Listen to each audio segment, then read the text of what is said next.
Hello everyone. Today I'm going to talk about large-scale phase superresolution. The paper I'm presenting today is PULSE Self-Supervised Photo Assembling while Latent Space Exploration of Generative Models. This paper is published in CVPR in 2020.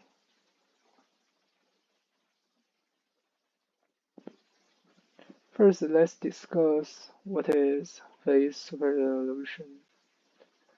Most of the times, high-quality photos are hard to get. They are downgraded to a low-quality version due to various reasons. For example, like your camera is not good enough, and the storage of your computer is limited, so you want to compress the image, but somehow the compression algorithm is not so sufficient. And phase superresolution is a kind of computer vision task where the algorithm tries to restore a high resolution picture from the low resolution picture.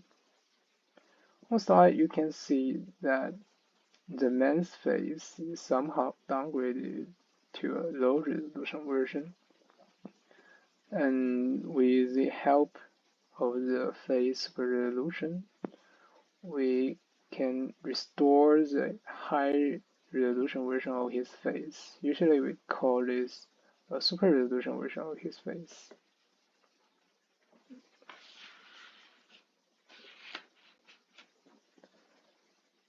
So despite that the previous algorithms have achieved an impressive performance, they still have some limitations. First, the restored pictures are not as clear and detailed as they should be. You can see from the picture here by comparing this SR version of the man's face and to the original picture of his face. And some of the details in his face, for example, his wrinkles, some lines in his eyes, and the shape of his ear, these details are all lost. If you ever learned signal processing, and you will know that this is because the loss of high frequency components in the picture. Somehow the algorithms cannot properly restore the high frequent components in the picture. So this gives us the impression of over-smoothing. It looks like the super resolution version of face is some kind of over-smoothed version of the original picture. Another limitation is that previous phase super resolution models cannot handle large scaling factors. The scaling factor is limited to 2 to 8, and the picture display here all use scaling factor of 8. This is because these models they all use CNN-based structures, and they all use an end-to-end supervised training method. So they cannot handle large scaling factors. But in some cases, such as video surveillance, we usually need scaling factors that are larger than 8. For example, the desired number is 64, but currently they cannot perform super resolution tasks with such large scaling factors. Now let's move to the overall design for PULSE. In order to address the problem of loss of details and the problem of small scaling factor, PULSE uses GAN, the generative adversarial nets, to perform the phase superresolution task instead of CNNs. The GAN can generate extreme detailed phases. However, merely use GAN is not enough. The GAN is not so stable and they always generate unrealistic outputs. So the PULSE addresses this problem by using unsupervised learning. More specific, PULSE will downgrade its output images and compare the downgraded version of the output images to the input. In this way, PULSE is able to search through the latent space and guide the output moving around the natural image manifold and control the GAN to recover the low resolution phase images.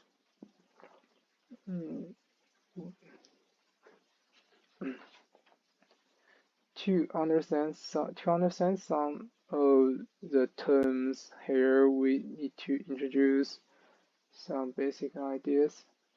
Let's start by introducing GAN generative adversarial nets first. So on the slide you can see the basic implementation of a GAN. A GAN is typically consists of two components, a generator and a discriminator. And this is how the GAN is trained. First, we put some input features to the generator, and the generator will generate some fake images according to what we fed into it. And after it generates some fake images, we put the fake images and real images to a discriminator. And the discriminator will try to discriminate between real images and fake images and give feedback to the generator. So, and this goes multiple rounds. This is the training. And with this training method, we are able to get a generator which can generate very real fake images. And this is basically implementation of GAN network. So the GAN that used in PULSE is style GAN. This is a modification to the original GAN. Despite that, the original GAN can generate realistic images, but the style of the image that the GAN generated is highly uncontrollable. So to address this issue, style GAN conduct a few modifications to the generator part of the GAN. First, the latent, which is the feature we previewed in the last slide. The latent is not directly fed into the generator. First, it goes through a mapping network. The mapping network maps the latent to another latent space. You can see in here is from space Z to space W. Using this space W, the style GAN can better utilize latent information to control the style of the generation.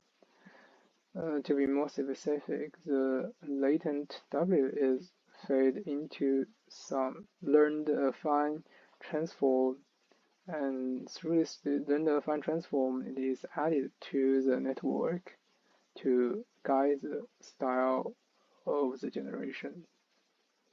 Also, the style can add some noise to each step of the generation, and the noise is totally random. It is added through learn noise broadcasting, and this module will randomly enlarge uh, or make the noise smaller to make it adaptive. And this noise and the latence are all fused together by adaptive instance normalization. And with all these modifications, StyleGAN is able to control the output style of the whole generator.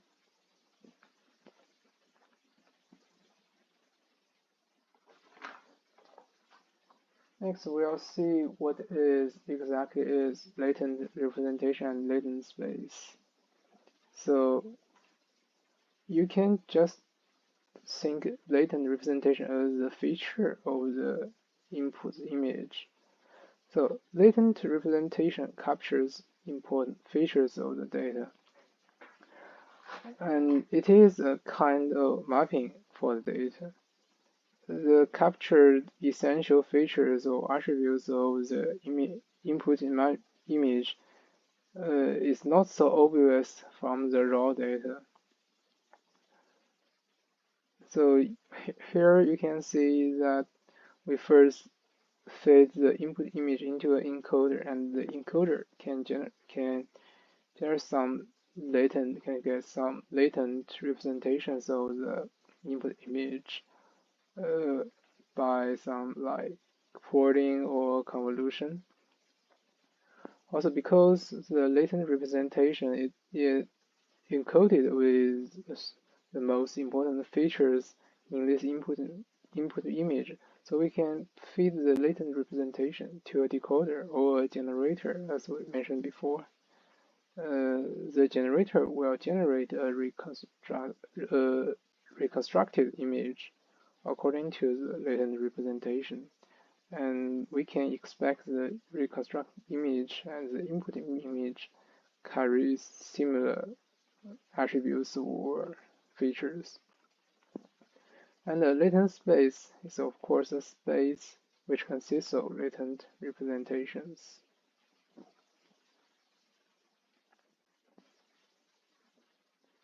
Next, we will come to manifold hypothesis. This is the manifold hypothesis, such is a very essential and fundamental hypothesis in machine learning. The manifold hypothesis suggests that high-dimensional data tend to lie on or near a much lower dimension manifold. Take image as an example. You can see the image consists of multiple pixels, and each pixel is one dimension. And in each dimension, there is usually a value ranging from 0 to the possibility of each pixel have the possibility of values of 256 to the powers of 3. So that's a large number. And so, of course, all the pixels are consisting of a very large space. So searching in this space is nearly impossible. However, most part of the space are some meaningless noises displayed, you can see from here. And according to the manifold hypothesis, the meaningful pictures are all lie near a very small subspace of the whole space. So what we need to do is to explore the manifold, the small subspace, to look for our to get a natural real image. meaningful image.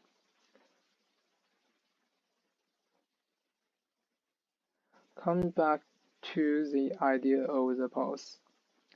So the pulse first obtains the latent representation of the low low resolution images, and then they mapping this representation to the natural image manifold through style gain. And with their downscaling laws, they are able to search in the latent space and guide the output moving in the natural language manifold in a non-supervised way, or you can call it self-supervised way, to avoid some unrelated outcomes. So in the natural image manifold, they are all valid outcomes, but we need to find the meaningful output for the low resolution version of our image. So only a small part is a feasible region. So we need to guide the outcome to move to the desired space. So how exactly the pulse do this? How can pulse explore the latent space? The pulse develop a downscale loss. The whole process is very simple. First, pulse generated the super resolution version of the face from the low resolution version of the face. Then they downscale the super resolution version of the face to a low super resolution version of the face. Then they compare these two low resolution version of the face. And eventually the loss is a p-normal of these two pictures. And the ideal pulse is easy to understand.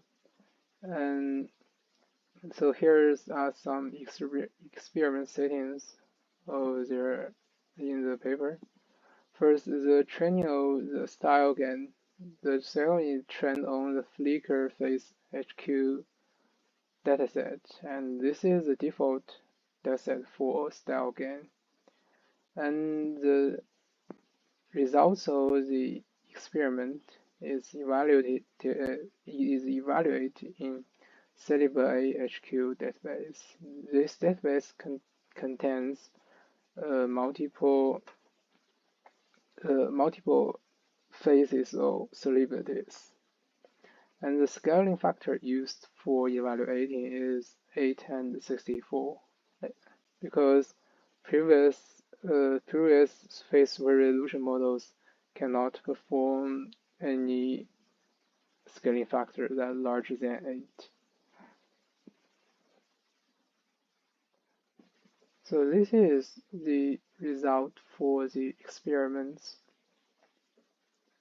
So this figure shows the comparison between the pulse and some other algorithms, like bicubic is a mathematical method. It's like interpolate, and FSRNet and FSRGAN is the state-of-the-art prior to pulse. You can see that the pulse will generate faces with extreme details from the very low resolution version to a very super resolution version of face. You can see that the detail is much more than the previous works. However, the author did not put a high resolution version of the original face. They did not compare their outcome with the raw image. And from here you can see that the downscale version of PULSE is always correct, is almost always correct comparing to the low resolution one. And here are some metrics used in PULSE that implies the PULSE is much better than other algorithms. First, they use mean opinion score. The mean opinion score is a subjective metric. They invited 40 participants to score all the pictures that generated from the models. You can see PULSE are ranked first, 3.6. But this is lower than the original picture. That makes sense, right? Another metric they use is NIQE, Naturalist Image Quality Evaluator. NIQE is an objective metric. The least non-reference metric extract features from images and use them to compute a perceptual index. I think it's related to a research from last week, and we can see that the smaller the better, but the PULSE is even better than the original picture, and that doesn't really make sense. So, for conclusion, PULSE explores the latent space and guides the style game to generate realistic face images which has the same low resolution comparing to the input. And PULSE is first to conduct large scaling factor face super resolution. And there are some weaknesses in this paper, that the experiment in PULSE is too subjective. So they use MOS and they use IQE, but they just don't want to compare their results with the original picture. So they are avoiding comparing the output with the high resolution version of the input. And the downscaling process could be different from reality. PULSE use an approximate equals 2 when they are doing their mathematics. So they downscale in their picture using some algorithms. But in reality, the downscaling could be various reasons, and sometimes even because limitations from the real world. And I don't think PULSE could fully simulate this downscaling process. So there would be something wrong with their downscaling. Here's the discussion of today's presentation. And one discussion is face generation error and bias. So the face super resolution tasks, they all aim to generate high definition and realistic faces, but they sometimes overlook some attributes of faces. For example, we can see from here, the PULSE are generating some faces that have a very large bias with the target. You can see that a young woman is generated to an old woman, and the young man is generated to an old man. And their hair is very different from their face. So PULSE doesn't really pay any attention to the attributes of the face. So this could be a potential chance for us to explore how the error and bias in these face generation or face super resolution models. That's all for today's presentation. Thank you.